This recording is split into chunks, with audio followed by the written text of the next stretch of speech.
We are doing cause and effect today. This is not its own thing. So, cause and effect arguments or cause and effect claims show up in lots of different arguments. They are the foundation for lots of questions and logical flaws. Here are some things to remember when you see a causal claim. Anytime an author presents a cause and effect relationship, they are assuming that it actually exists, that they are correct in the causal claim that they are using as a basis for their conclusion, and that there is no valid alternative explanation for what they have observed. So if we need to weaken a conclusion based on a causal claim, then those are two ways that we would do it. There is a lot of things happening at all times. That does not mean that those things are related. Here are the three cause and effect errors that authors regularly commit. So sequencing, assuming that just because something happens before something else, it's causing that thing. That is not necessarily true. Co-occurrence, assuming that just because two things are happening at the same time, that there is a causal relationship between them. And confusing correlation and causation, just because a change in one thing is correlated with a change in a second variable, that does not mean that they are causally related.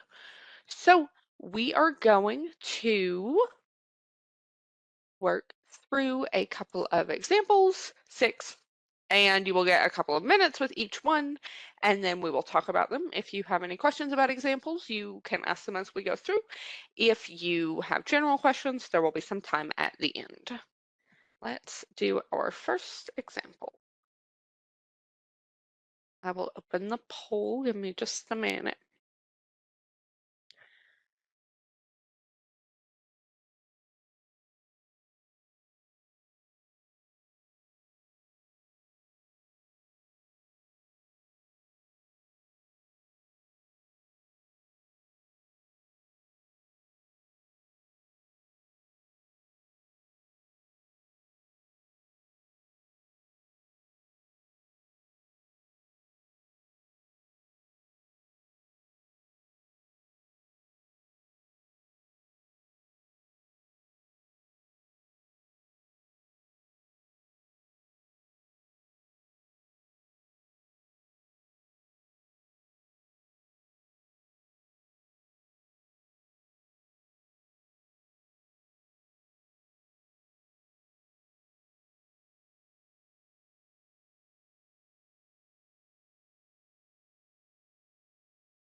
We don't do that annotation. It messes up the screen sharing.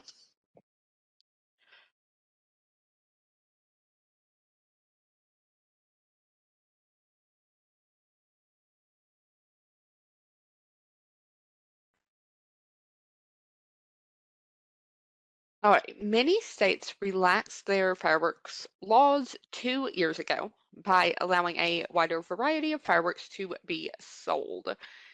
A recent study found that the number of severe fireworks-related burns among minors has increased in those states over the past 2 years. Given these findings, some people are urging lawmakers to roll back the recent relaxations in the fireworks laws, saying that the relaxations are responsible for the increase in severe burns. Which of the following, if true, most strengthens the people's position? So we are looking for a strengthener to strengthen this causal claim. So 2 years ago, these many states relaxed their fireworks laws. Since then, the number of severe fireworks-related burns among minors has increased in those states. And our conclusion is that people think that the relaxed laws are responsible for the increase in severe burns, and they're asking lawmakers to roll back those relaxations. So relaxed laws is our cause, and increase in severe burns is our effect. Let's look at our choices. The variety of fireworks recently allowed to be sold doesn't include more powerful fireworks. I mean, any firework could burn you. You set it on fire. So I don't, I think that that feels related, but it's not important. It could be a weakener, but really, I have also burned myself on like a sparkler. So fireworks companies have expanded their distribution in the last 2 years to reach areas that were not catered to by any fireworks company before. So,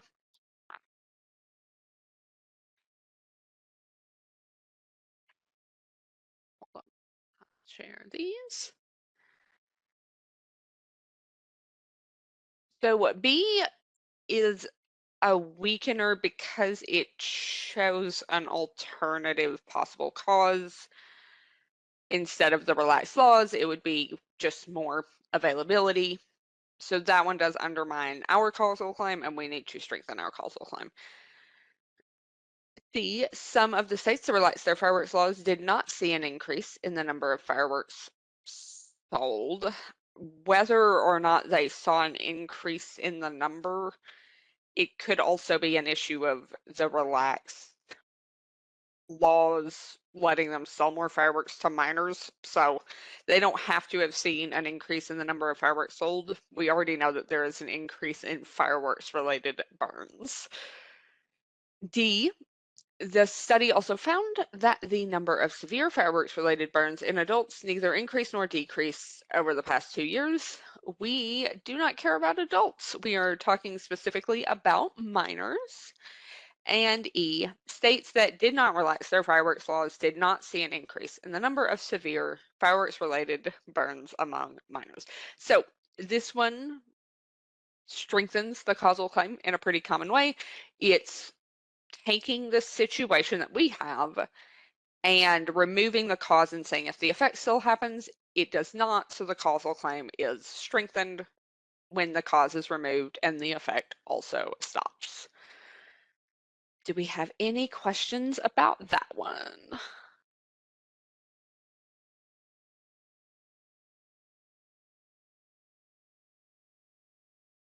And that is our answer.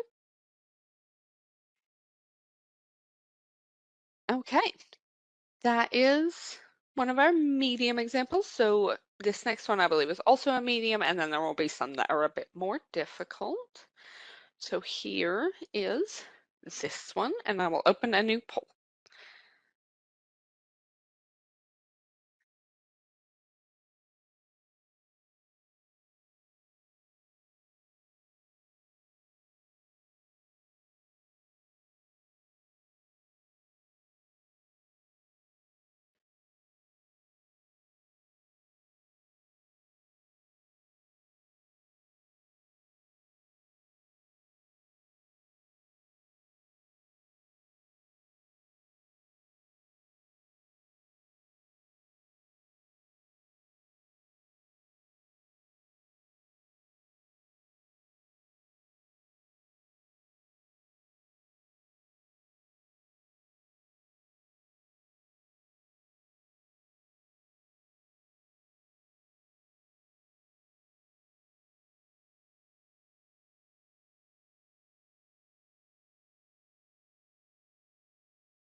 Okay. To help its citizens avoid experiencing heart disease, 9 years ago, the government of Sudan imposed a tax on the sale of any product containing more than 10 grams of refined sugar per serving. Since then, purchases of products containing more than 10 grams of refined sugar per serving have declined by 13%, and the incidence of heart disease in Sudan has decreased by 10%. The health minister of Sudan has declared the tax a resounding success, claiming that it must be responsible for the decrease in the incidence of heart disease. Which of the following, if true, most undermines the support for the health minister's conclusion? So, the government imposed a tax on the sale of any product specifically containing 10 or more grams of refined sugar per serving 9 years ago. Since the tax was imposed, the purchase of such products has declined by 13%, and the incidence of heart disease in Sudan has also decreased by 10%. So they think that the health minister claims that the tax must be responsible for the decrease in incidence of heart disease. The tax is our cause. The decrease in the rate of heart disease is our effect. Well, let's look at our choices. Some people in Zidane currently consume more products that are high in refined sugar, higher, or I feel like it should be higher, in refined sugar than they were consuming before the tax was enacted. Whether or not that is true, it does not negate our premises. So some people could be consuming more just because a couple of people or even several people are consuming more. We already know that the overall purchases of these products are down by 13%. So that does not weaken our conclusion. Be aware when people use the word some as a qualifier, it really makes a choice vague in a way that makes it not work in a lot of cases, though not in every case. Just something to, it's a sign to pay close attention. B, Zidane's, who stopped purchasing the newly taxed products, developed heart disease at the same rate as the general population.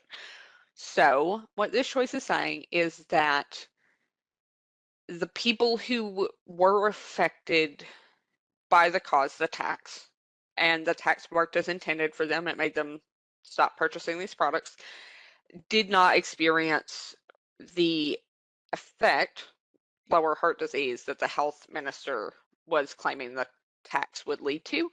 So even though they did the cause, the effect didn't happen. That is one way to weaken a causal relationship. That one looks pretty good.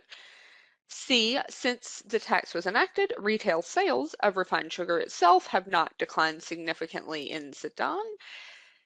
This is off topic because we aren't talking about refined sugar itself, but products that contain refined sugar. So a little bit off topic. 10 years ago, the government of Sudan imposed a tax on foods containing trans fats, but since then the incidence of trans fat related health problems has not declined. Very off topic. We're talking about refined sugar specifically and heart disease specifically. That one might be better if it said that trans fats cause heart disease, but without that, it's very unrelated. And E, since the time when the tax on products containing more than 10 grams of sugar per serving was enacted, the inflation adjusted effect of the tax has declined. This could be seen as like a trap weakener, but it does not actually weaken the argument because the tax is still there. Like whether or not the inflation adjusted effect of the tax has declined, the cost of these goods is still higher than it would have been without the tax. That is just non non-assailable. And so this sort of seems like it might weaken it, but you just have to remember that a tax on something is always going to make the price higher than no tax. So I'm thinking B. Yes. If the cause is present and the effect doesn't happen, then that is a way to weaken an argument. You will notice that there's a somewhat finite number of ways to interact with a cause and effect argument. If you see that a question relies on a causal claim, start looking for the appropriate way to strengthen or weaken a causal claim, because the chances that the answer won't be based on impacting that causal claim are pretty low. If they're bringing it up, it's probably important. So just something to be aware of.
Okay. Studies have shown that the higher the average level of education of members of a society, the fewer children are had on average by members of that society. Clearly, then, we can slow population growth by improving access to education. Which of the following, if true, does most to confirm the above conclusion? We are trying to strengthen that. here is our breakdown. Higher levels of education on average, the fewer children are had on average by members of a society. And our conclusion is we can slow population growth by improving access to education. So that is our causal relationship. That is what we are trying to strengthen. A, parents who have many children often have difficulty paying for their children to be educated. This one can maybe be a weakener, but I think it's just off topic because,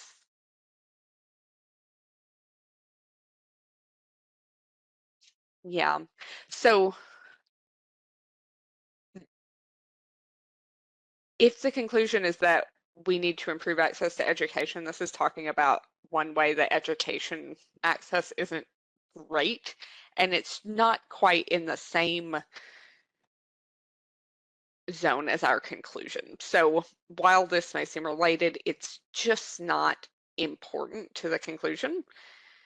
B, on average, the more educated people are, the more knowledgeable they are about how to optimally rear children. I feel like this one kind of explains the premise a little bit. So the higher the average level of education of members of a society, the fewer children are had on average by members of that society. So with B, you might be tempted to say that these people are more knowledgeable about how to optimally rear children, so they would have less children. But that is not supported. That would require an extra logical step where you associate having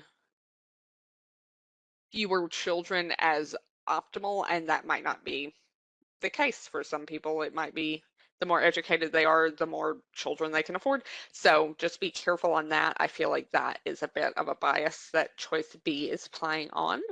C, it is not the case that the governments that do the most to promote education are also those that do the most to advocate having small families. So choice C is saying, here is a plausible alternate cause for this effect. Governments advocating having small families, and it is not happening. So one way you can strengthen a causal claim is to take an alternate cause and rule it out. That is one less plausible alternate cause that could be leading to this effect, and so our argument is strengthened by -1 cause. So C functions to strengthen the argument in a kind of a predictable causal way. D, children who are better educated tend to cause their parents less trouble than children who are less well educated. That's certainly, I guess, a benefit for the parents, but irrelevant to our conclusion. And E, people who have children as teenagers are more likely to drop out of school than and tend to have more children than people who start having children later in life. So that one would be a weakener.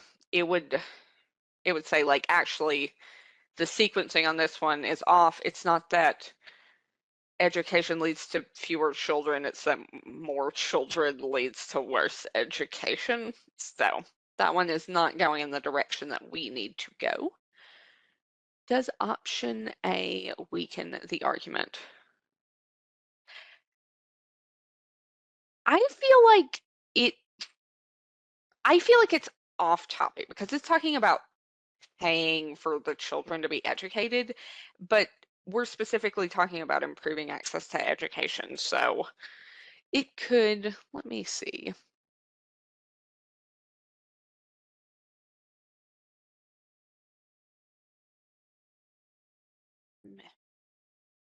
I should be a weakener as it is reversed.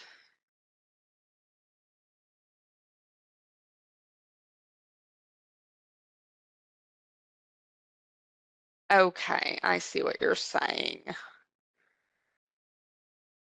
In that case, it could also be a sequencing issue because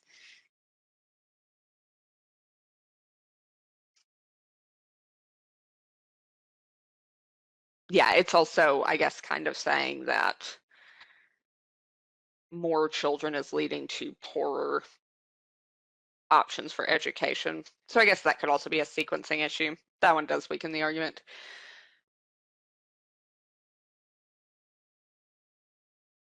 Could you please explain again why E is not relevant? Okay.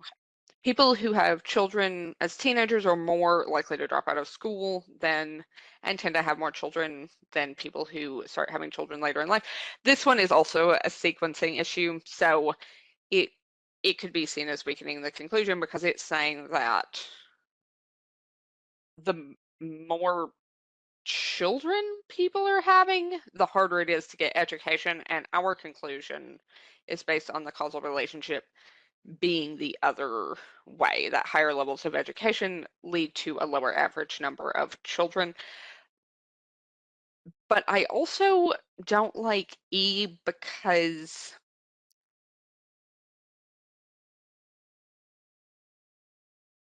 no, I think that that's it. I kind of thought it had a timeline issue, but I think it's all explained by the sequencing error. So yes, A and E are both kind of trying to flip the cause and effect, which would weaken the argument, and we're needing to strengthen this argument. So C, we ruled out the alternative cause. Any other questions on that one? Share these.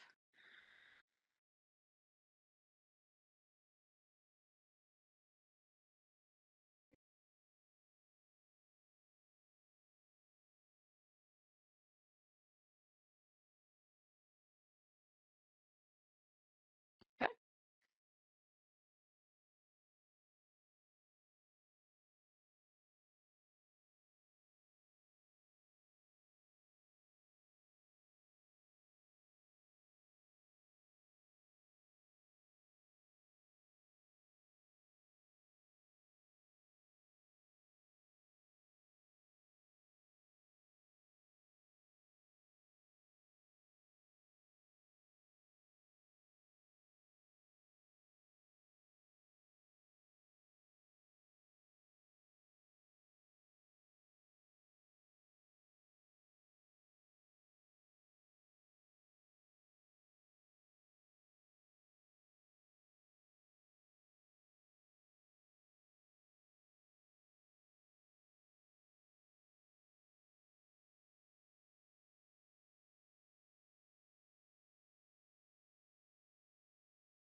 Okay. Young children of parents diagnosed with issues related to attention are more likely to be themselves diagnosed with attention issues than are young children whose parents have not been diagnosed with such issues. While many have proposed that attention issues are caused by household environment and diet-related factors, this parent-child pattern clearly indicates that attention issues are traits that are passed on from parents to children via genetics.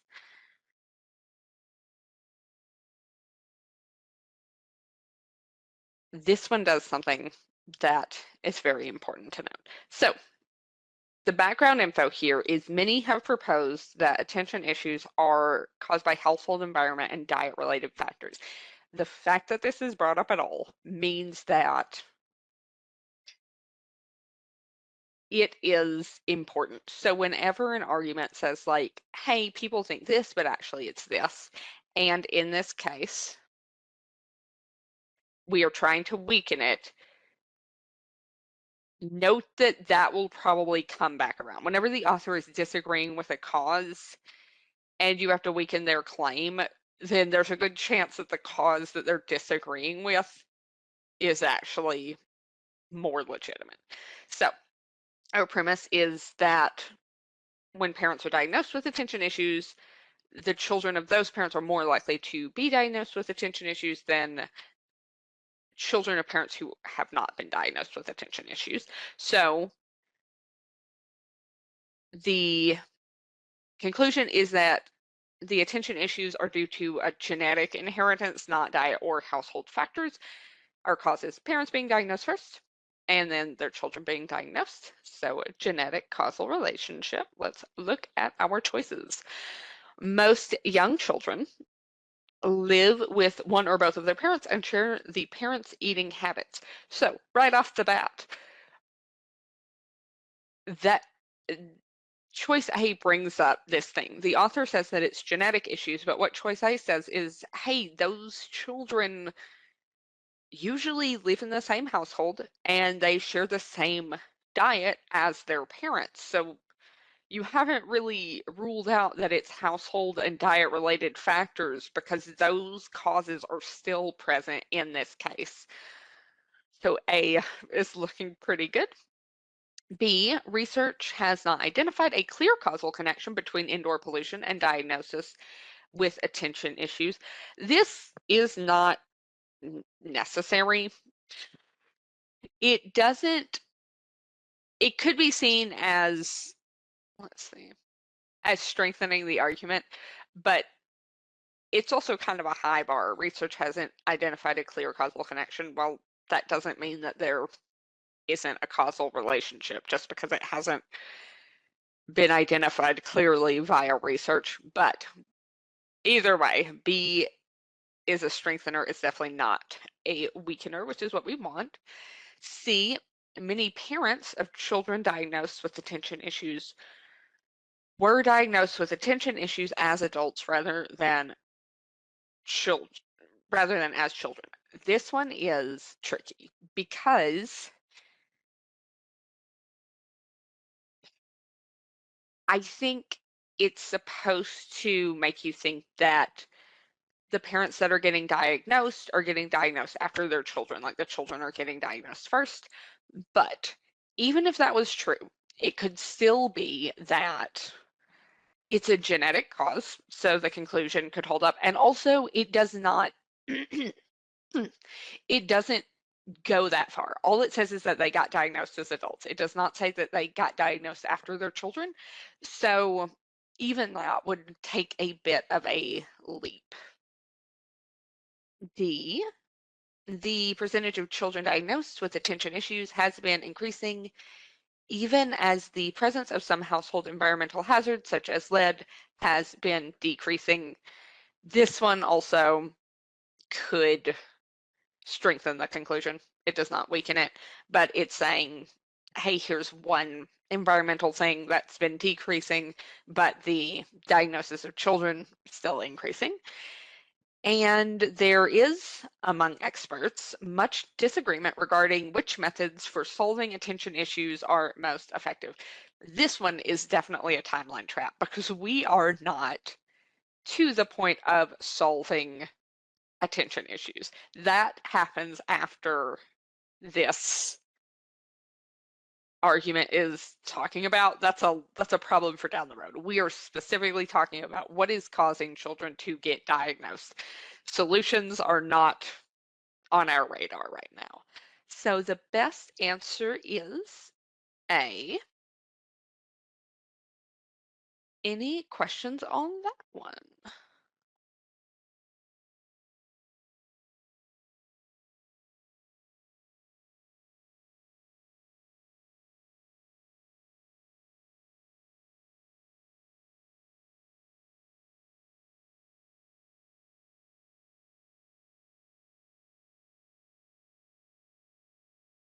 Okay.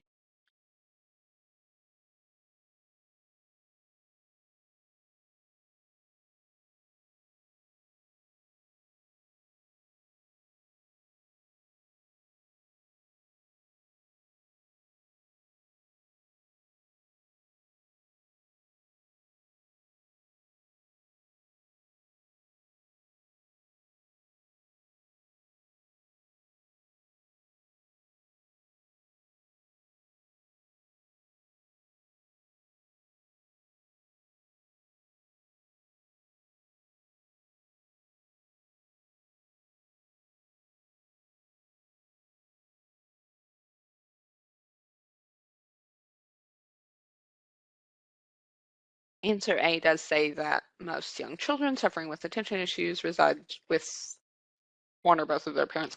Yeah, it's saying that the causes that the author is dismissing in favor of their proposed cause genetics are still present in their examples. So even though they're like, oh, well,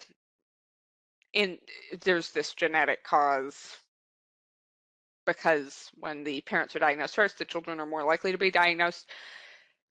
What option A says is, yeah, but also those children are still in the same household. They're still exposed to the same household, environmental, and diet-related factors that the author was dismissing. So those other causes are still present.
Okay.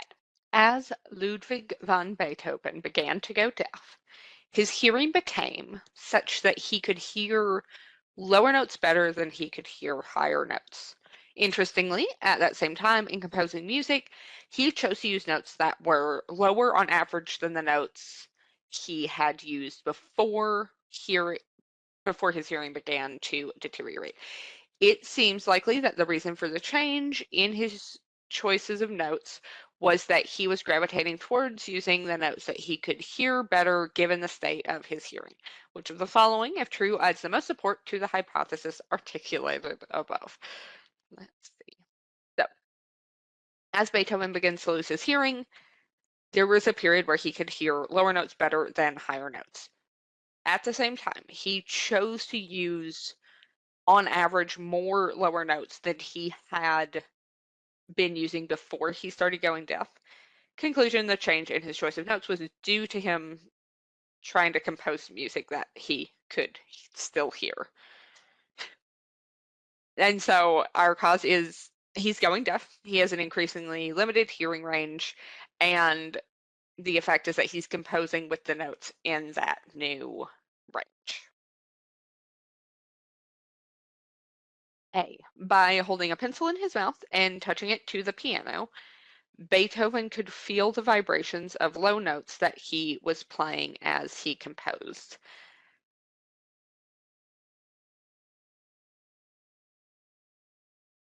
So this seems like it's explaining the premise, because we already know that he can hear the lower notes better, and yeah, we already know that he can hear the lower notes better. This might be explaining like one of the ways that he did that. It could also be, I don't think it could be a weakener, but it could just be seen as explaining the premise. It definitely does not strengthen the hypothesis. B, because he was concerned that his musical career could be damaged if people were aware that he was losing his hearing, Beethoven did his best to keep the deterioration secret. That doesn't matter.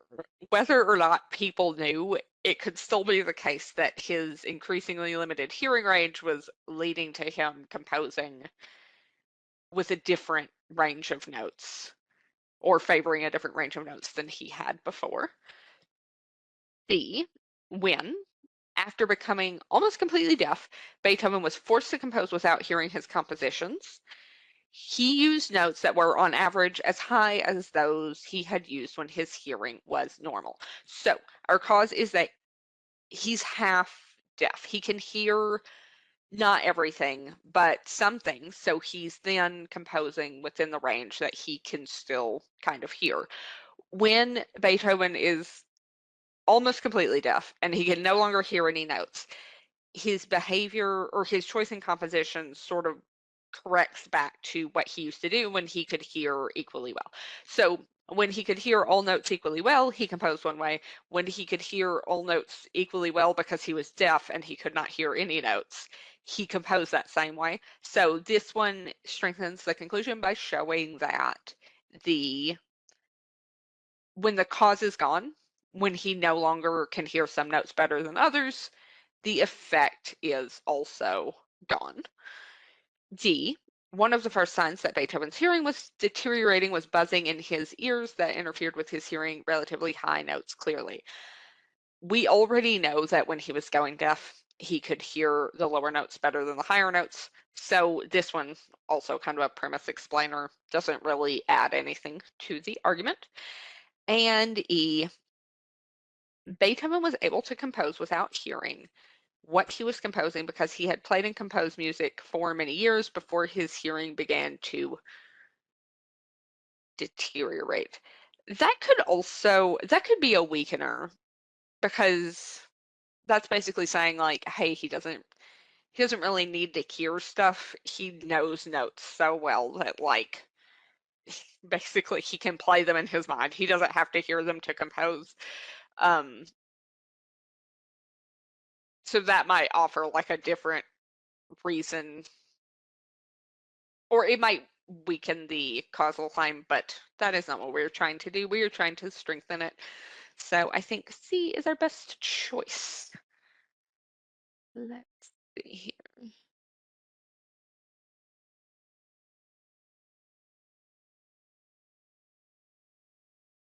Any questions on that one? I see that a few of you picked A, quite a few. I think that's a pretty popular trap choice. So.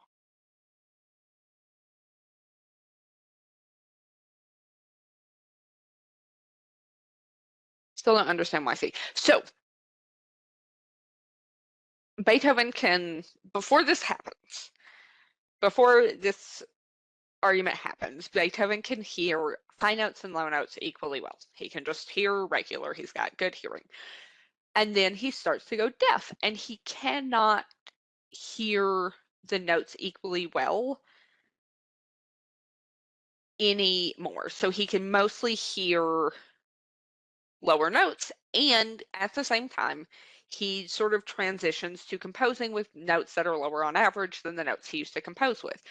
Later, what C says is after he's basically completely deaf, and he can now once again hear notes equally well in that he cannot hear either high notes or lower notes, he started composing again with notes that were on average as high as those he had been using before he started going deaf. So what that one's doing is saying, hey, when he couldn't hear one range of notes better anymore, the way he could when he was partially deaf, he no longer skewed towards that end of the note range. He just went back to using notes that were on average as high as the notes he had used before he started going deaf.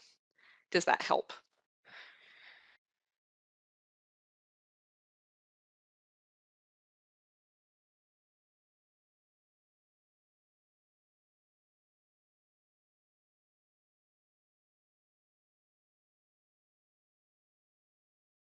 So how about here?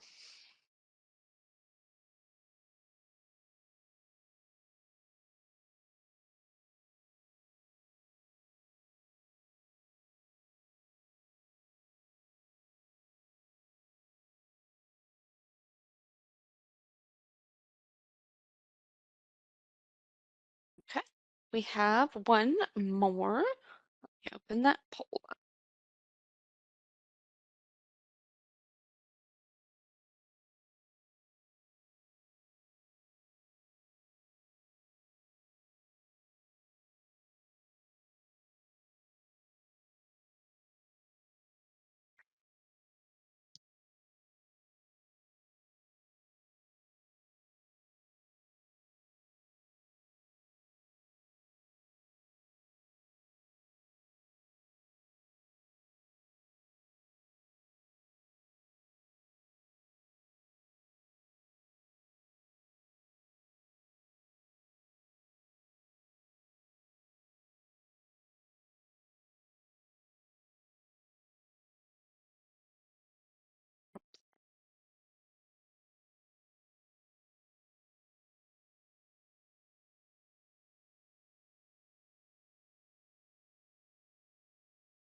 Okay.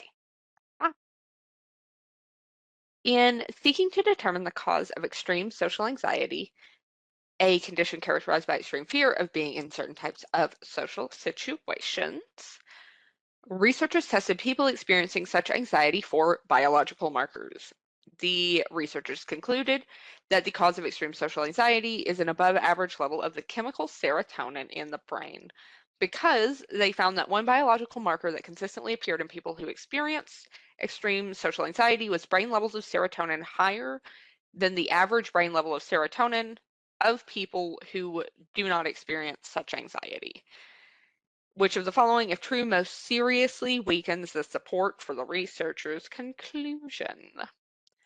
Let's look at a breakdown. So they're testing people who are experiencing severe social anxiety for various biological markers. One marker that they find consistently is that people with extreme social anxiety have elevated levels of serotonin.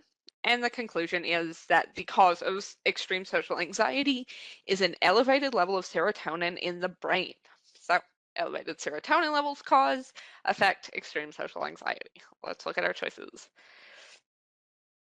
When people who have experienced extreme social anxiety are coached to less fearfully handle types of social situations that they had feared, their brain serotonin levels fall. This weakens the conclusion because it's talking about, it shows that the cause and effect might be flipped. So our cause is that high serotonin levels lead to extreme social anxiety. But what A says is that when people have extreme social anxiety and then they get coached to be to not have as severe social anxiety, when they're coached to less fearfully handle types of social situations that they have feared, their brain serotonin levels fall. So when they get rid of the author's proposed effect, then the cause decreases. Therefore, it might be actually that the cause is extreme social anxiety, which is leading to the elevated serotonin levels. So that one's pretty good. Let's see. B. When people who experience extreme social anxiety take medications normally used by people experiencing heart disease, they experience reductions in severity of symptoms. All that says is like when people use medicine and actually for a different thing for heart disease, it reduces their symptoms. That's not really relevant to us because we don't know how would that affect our causal relationship. C, a person's level of serotonin can be affected by various factors, including diet and the amount of physical activity in which the person engages. That just means that there's kind of a serotonin range. So people's levels can be influenced by diet and physical activity, but that doesn't show that elevated serotonin is not leading to extreme social anxiety. That's just kind of some background on serotonin.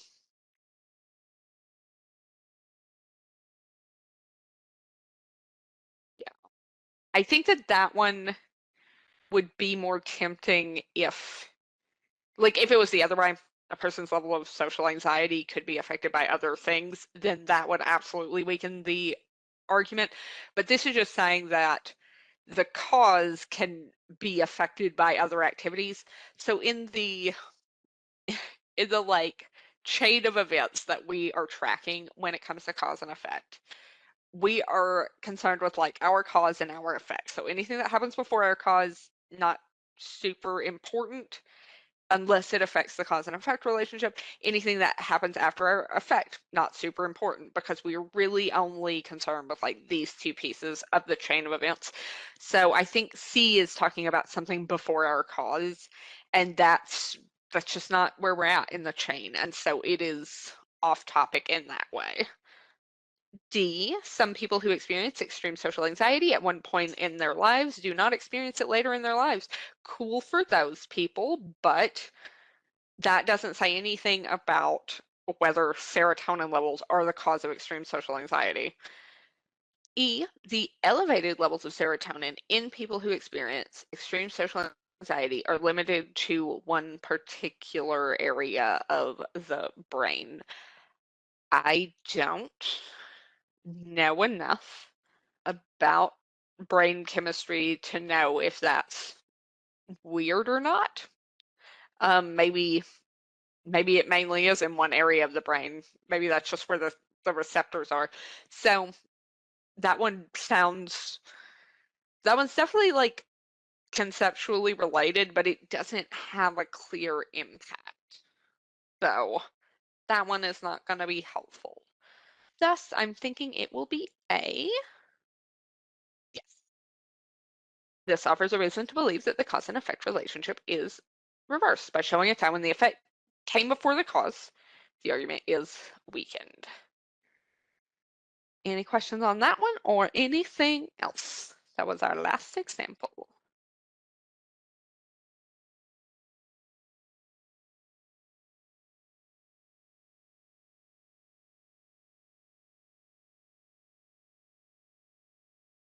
All right. And I will share these with you all.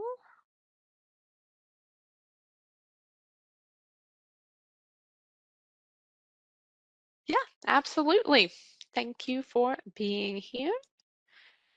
The biggest takeaway is just if you see a causal relationship, I would really give it plenty of attention because it is almost certain to be the key to strengthening or weakening the argument. That is just how they are. Normally, how can you identify the pseudo strengtheners or weakeners? So, and that's a term that's a little bit, it varies a bit from person to person, like what you're going to think is tempting, because I think typically a pseudo strengthener or weakener plays off of some bias. And so, depending on your biases culturally or like background education wise, some biases might appeal more to you, or you might assume things without noticing that. And that is really what you need to do to identify a pseudo strengthener or weakener is to just account for every step in the logic so that you're not missing a step and filling it in with your own assumptions.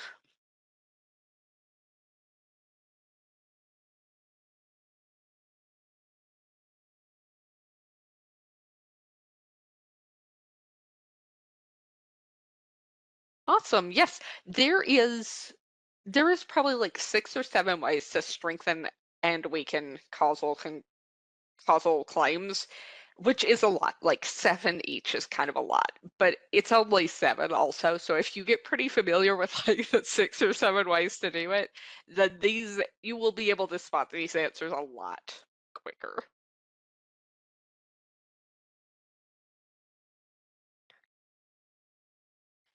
What are the general top suggestions from you for our actual exam in this part? Read carefully and take good notes is going to be your best bet for both like prepping for critical reasoning and also reading comp. But especially for critical reasoning, the better your notes are, the better you get at like identifying the parts and understanding the relationships. And even like I do the little arrow thing, that's definitely something that I do in my notes so that I can keep the causal relationship straight. The better you get at that, the better you are getting at understanding the argument and noticing like the little weak points in it. So I'm a big fan of taking notes and just really clearly identifying what's going on, and that makes the answers much easier to navigate. When is the next session and what are you planning to have? I don't know if I will have one next week because I will be moving over the weekend, and so we'll just have to see if that's in the cards. But if it's not next Thursday, it might be the following week, and I'm thinking I tend to go in lesson order, but I can't remember for sure what's next. It might be inferences. Which section order? did I choose when I attempted the GMAT? It was data insights, then quant, then verbal. Data insights break quant verbal.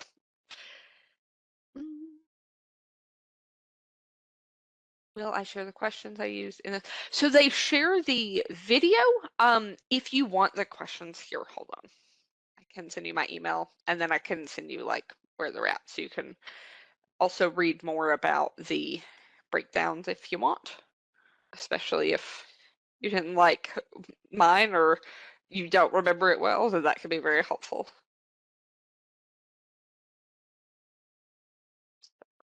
If you will email me, I will absolutely send you that list of questions.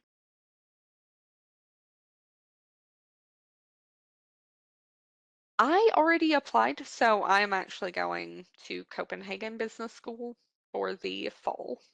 So I already did my applications. I applied to a few different schools around, one in the US and then some in Europe, but I'm going to Copenhagen. They had a very good student visa, so I'm pretty excited. Thank you.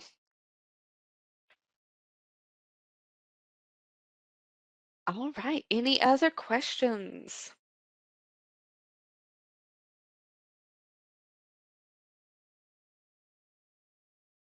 Perfect.